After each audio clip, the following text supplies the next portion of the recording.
नमस्कार। आप सभी का स्वागत है। आज हम सिंपल प्रेजेंट टेंस है का दूसरा पार्ट पढ़ेंगे, जिसमें उसके यूजेज, प्रयोग, किस प्रकार के सेंटेंस को सिंपल प्रेजेंट में हमें लिख सका। तो आओ सिंपल प्रेजेंट टेंस का उपयोग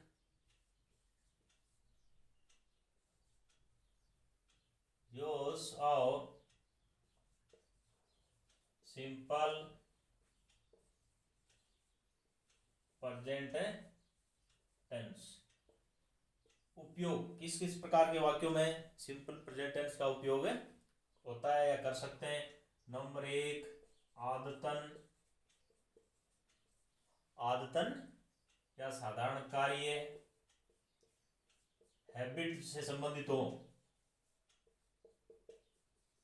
हैबिचुअल एक्शन, आदत जिसमें हो, जैसे शी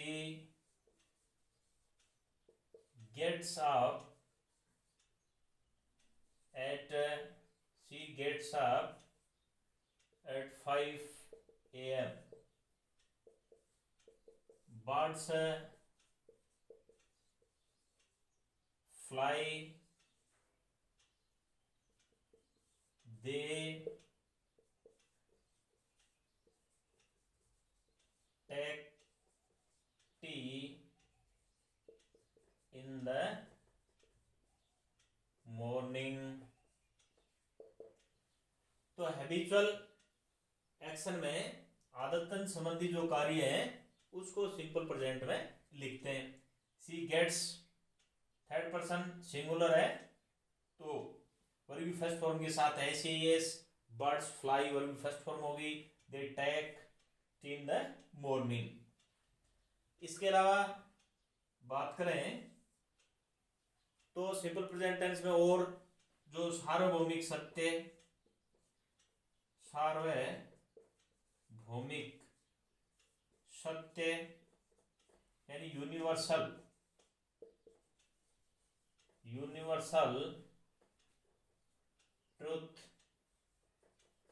यूनिवर्सल ट्रुथ, वैज्ञानिक, वैज्ञानिक तथ्य, साइंटिफिक फैक्टर आदि भी आदतन सार्वभौमिक सत्य है, यूनिवर्सल ट्रूथ है आदि इसके सिंपल प्रेजेंट टेंस में हमें लिखते हैं। और इसके अलावा भविष्य के नियोजित कार्य, निश्चित या नियोजित भविष्य, भविष्य के जो कार्य हैं वो भी इसमें लिखते हैं, जैसे the sun rise, sunrise in the east। इसके अलावा बात करें तो अपने वैज्ञानिक तथ्य, 2 and 2 make 4।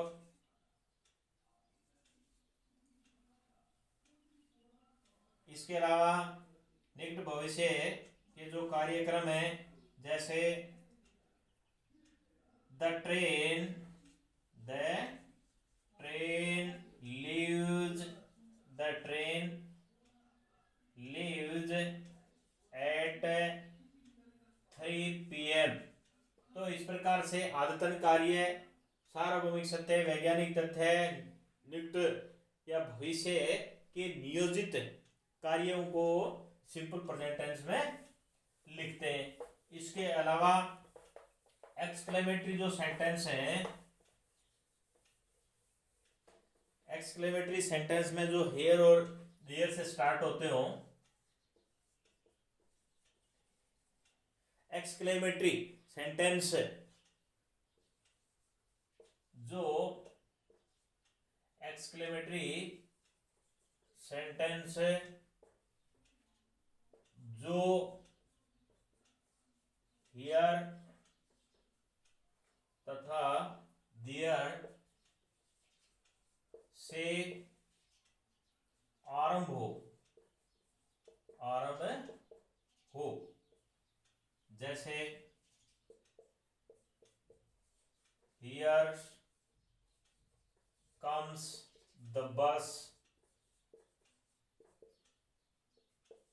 इसके अलावा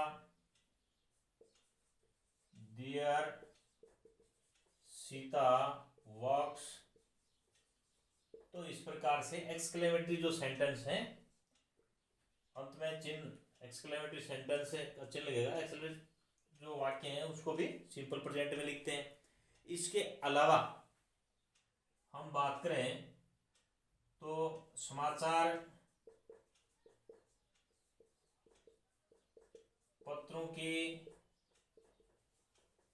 हेडलाइंस, इसके अलावा रेडियो टीवी की कॉमेंट्रीज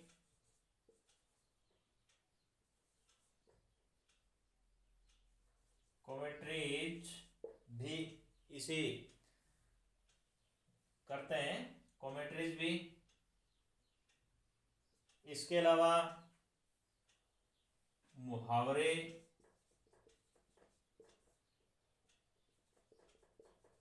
लोकोक्ति यानी प्रोवर्ब, इडियम्स भी इसमें लिखते हैं। जैसे मैन इज ए मोर्टल, इसके अलावा फॉर्चून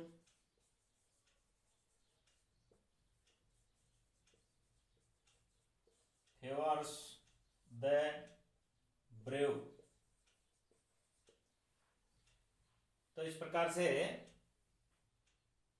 मुहावरे, लोकोक्ति, समाचार पत्रों की हेडलाइंस, जैसे इलेक्शन कमीशन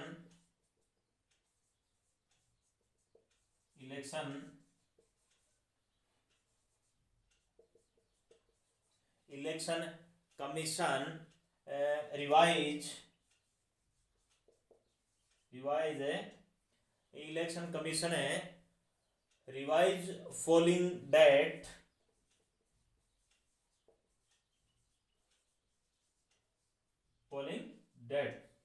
इस प्रकार से हेडलाइंस भी मुख्य समाचारों के हैं उसको सिंपल प्रेजेंट में हमें लिखते हैं।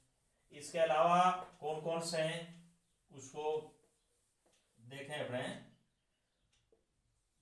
इसके अलावा जो टाइम और कंडीशनल क्लोज हैं उसमें भी सिंपल प्रेजेंट का प्रयोग करते हैं। Clauses of a time and of condition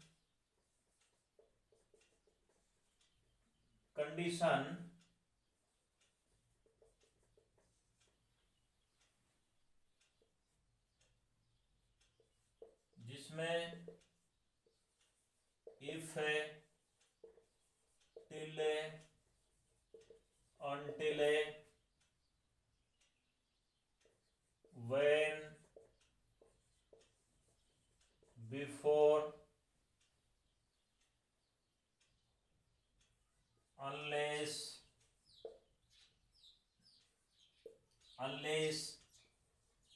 as soon as, if हो गया, till, until हो गया, if हो गया, until, when, before, unless, as soon as, in case, as, और प्रकार से ये जो कंडीशनल सेंटेंस है जिसमें टाइम और कंडीशन हो, क्लोज के जो सेंटेंस हैं उसमें भी सिंपल प्रेजेंट का प्रयोग करते हैं। जैसे if she works hard she will pass, इस प्रकार के सेंटेंस आ जाएंगे। इसके अलावा if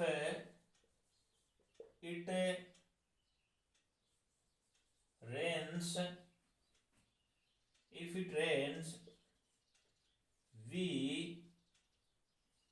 shall get wet।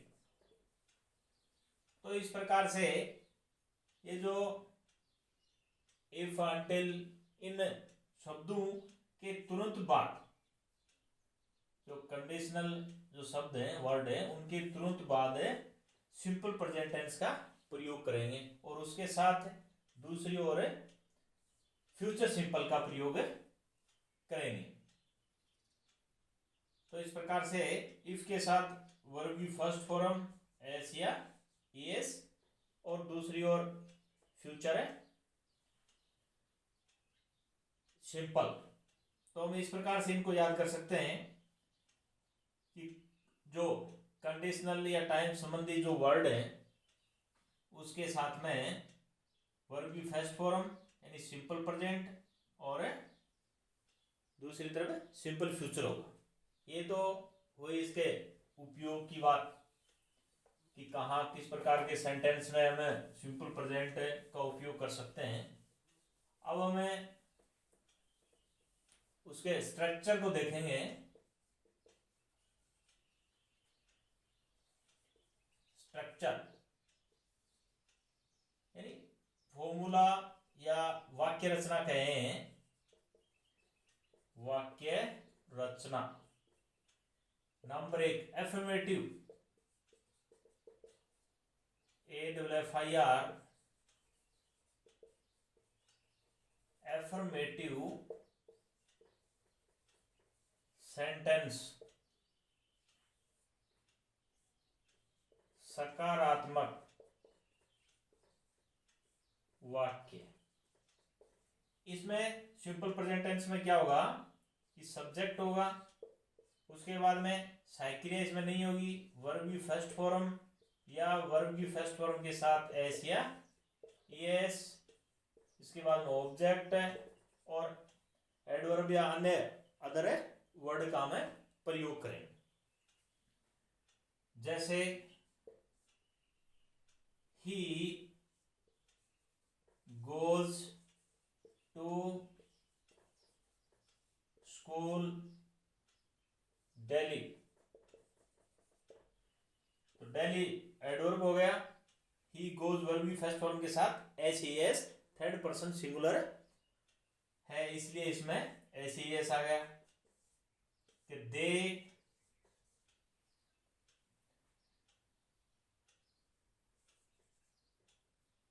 take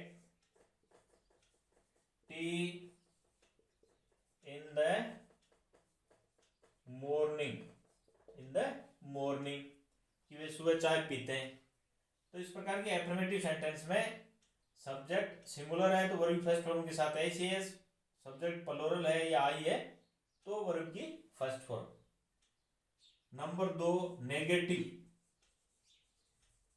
negative sentence यानी नकारात्मक, नकारात्मक है वाक्य। वाक्य नकारात्मक हो तो हमें किस प्रकार से लिखेंगे, सब्जेक्ट आ गया, एचवी आएगी, फिर उसमें एचवी में डू या डज का प्रयोग करेंगे, उसके बाद में नोट, वर्ब की फर्स्ट फॉर्म, ऑब्जेक्ट है और रिमेनिंग पार्ट। जैसे तो इसमें सब्जेक्ट हो जाएगा HV, do does, not, verb की फर्स्ट फॉर्म और ऑब्जेक्ट का प्रयोग करेंगे, इसमें डू डज नहीं आएगा। जैसे she does not write a story. तो डज नॉट हो गया, थर्ड पर्सन सिंगुलर के कारण सहायक क्रिया डू और थर्ड पर्सन सिंगुलर के साथ है डज सहायक क्रिया आएगी, प्लूरल हो तो डू आएगी। जैसे वी डोंट प्ले फुटबॉल। तो ये सेंटेंस हो गए यानी नकारात्मक। अब प्रश्नवाचक वाक्य उसकी बात करते हैं। प्रश्नवाचक वाक्य किस प्रकार से हो? प्रश्नवाचक वाक्य यानी इंटेरोगेटिव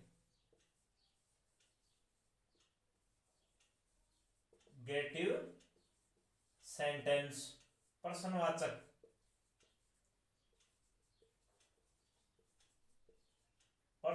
है वाक्य। प्रश्नवाचक वाक्य दो प्रकार से हैं।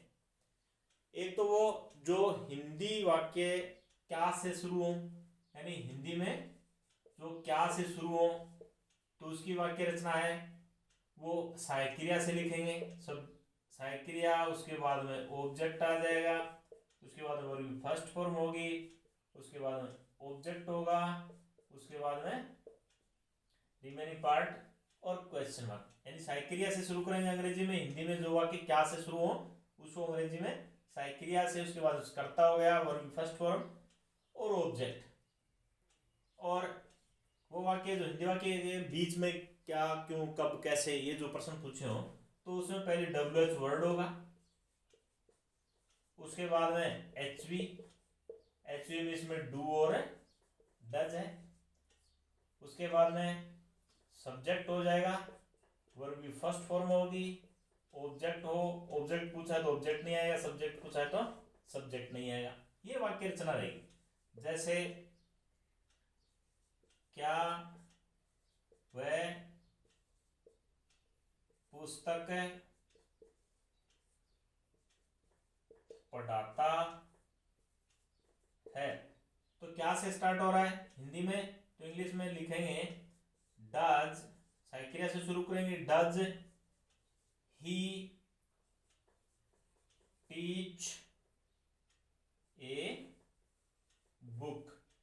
ये सेंटेंस हो जाएगा, डज से शुरू हो जाएगा और ये फर्स्ट फॉर्म हो जाएगी।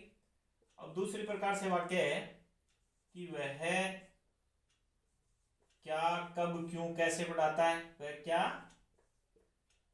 पढ़ाता है, ये सेंटेंस लिखेंगे तो पहले WH वर्ड की स्पेलिंग लिखें कि व्हाट डज ही टीच, ये वाक्य होगा। तो इस प्रकार से इंटेरोगेटिव सेंटेंस में दो प्रकार से में यदि इसमें सब्जेक्ट पूछा हो तो सहायक क्रिया का प्रयोग नहीं करते हैं। जैसे कि विद्यालय कौन जाता है, तो इस सेंटेंस को हु गोज टू स्कूल हो जाए। और इसके अलावा हाउ मच, हाउ मेनी ये दियो तो उसके साथ उस शब्द जिसके बारे में पूछा है संख्या उसको लिखेंगे, उसके बाद में सहायक क्रिया का प्रयोग करेंगे।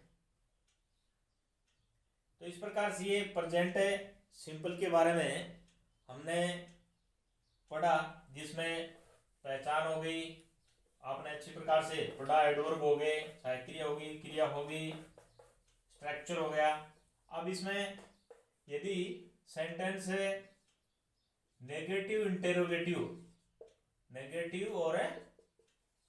इंटेरोगेटिव सेंटेंस दे दिया जाए तो फिर वाक्य रचना कैसे रहेगी? WH वर्ड यदि दिया हो तो, या HV से स्टार्ट होने वाला हो, उसके बाद में सब्जेक्ट है, उसके बाद में नोट हो जाएगा, उसके बाद में वर्ब फर्स्ट फॉर्म हो जाएगी, उसके बाद में ऑब्जेक्ट हो जाएगा रिमेनिंग पार्ट। इस प्रकार से लिखें, WH वर्ड दिया है तो लिखेंगे। अन्यथा साइक्रिया, साइक्रिया के बाद में भी हम तुरंत नोट लगा सकते हैं। जैसे वह, जैसे क्या वह नहीं लिखता है, ये सेंटेंस हो, क्या वह नहीं लिखता है, तो क्या से स्टार्ट हो रहा है, तो WH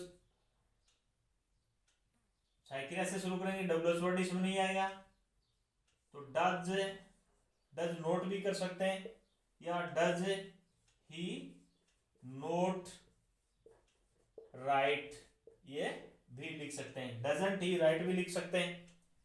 इस प्रकार से वे चाय क्यों नहीं पीते हैं, ये सेंटेंस हो तो क्यों है, तो why do they not take tea, इस प्रकार से सेंटेंस लिखेंगे। तो ये एक सामान्य प्रेजेंट सिंपल की जानकारी थी।